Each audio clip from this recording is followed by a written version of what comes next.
Did you see where through WikiLeaks we found out that Clinton was paying people $1,500 plus an iPhone to go out and be violent at our rallies? It's a disgrace. But I'll tell you what, they found our people are very tough. They found that out. Donald Trump last night talking about the coordinated mistreatment of Trump supporters all across the country. Now, for the past few nights, we've been showing you parts of the conservative millennial town hall that we did last week in Vegas with Donald Trump Jr., Eric Trump, his wife Lara, and tonight you're going to meet two college students. They say they have faced discrimination on campus. Why? Their conservative beliefs. Watch this. Joining us now, Dominique Blair. She is an African-American Trump supporter, born and raised in Compton in L.A., Los Angeles. And you're facing a backlash in your community. We'll get to that in a second. And also joining us, Haley Nieves. She is a student at UCLA? Yes. That's awesome. And a Trump supporter.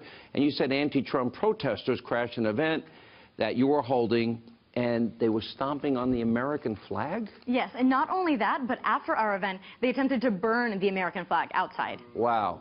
It's amazing.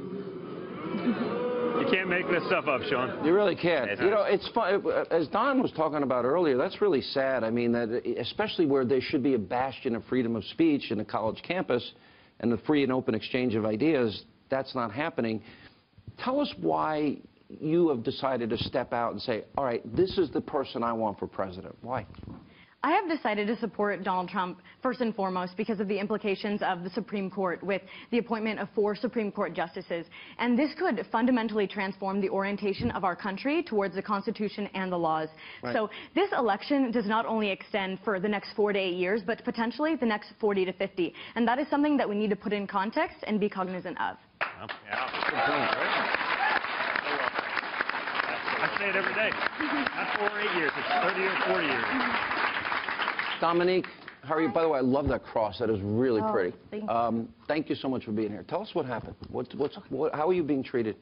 Oh, very poorly on my campus and on different campuses. It's very hard to be a conservative activist in Los Angeles, and going to different schools and even attending activist events with conservative speakers can be very harmful and dangerous. You're faced with very crazy leftist mobs that are not tolerant of your views whatsoever.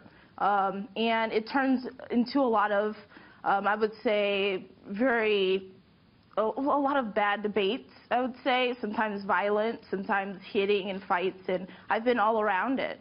And just for saying you support Donald Trump and you want to have a peaceful, reasonable exchange of ideas, right, and you're treated that horribly, what is important to you? Why do you like Donald Trump? Why is he your choice? Several reasons, but I would say I agree with him on foreign policy. Definitely, that's something strong that I believe in. You mean you don't support giving Iranian mullahs $150 billion? Yeah. Yeah, I will say that. I don't. And you believe we should say the words radical Islam? And I believe we should say radical Islam. I definitely do. And vet refugees that grow up in countries that teach Sharia? Exactly. You're reading my mind. You're an extremist like me. Yeah. Apparently, we're all radical. All right. Dominique will be hosting the rest of the show. Yeah. No, Good job. I really feel bad when I hear stories like yours, both of yours, because you're entitled to your belief system. And it's like we're under assault. How dare you think differently than another person or think for yourself or independently? Have you also had a positive experience where you can change other people's minds? Definitely so. Every single week, Bruin Republicans at UCLA and fellow Turning Point USA activists and I go out on Bruin Walk, the central pathway through campus, and engage with students face-to-face, discussing these issues about limited government, fiscal responsibility, and traditional values. And I have converted Bernie supporters to our side, and individuals from all points on the political spectrum to believe in our values. There's something really rewarding about that, right? I'm sorry? It's something rewarding when you can make intelligent arguments and somebody say, you know what, I think you're right. Yes. Isn't that great? Yes. You know, one of the things that has shocked me in the course of, this is my 30th year on the radio. Some of you weren't born yet. It's my 21st year on the Fox News Channel. And thank you. One of the things that has really surprised me is Social Security will be bankrupt in 18 years. Medicare's headed for bankruptcy. Obamacare has spiraled down, no promise that they made. There's no Social Security lockbox. We have more debt accumulated in 8 years than the previous, 200 and whatever, 43 presidents combined.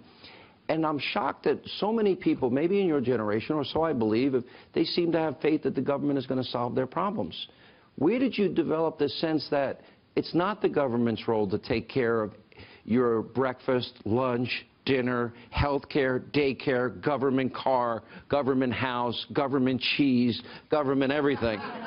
Where did you get the independent mindset that we live with freedom, and with freedom comes responsibility and opportunity? Okay, well, I would say it definitely came from my parents. Yeah. My mom has raised 7 children. I'm the last of 7. And also my older siblings, too. They taught me how to be self-reliant, to get a job and be stable, go to school, and take care of yourself. We also take care of mama still, but definitely take care of yourself and learn how to become an adult.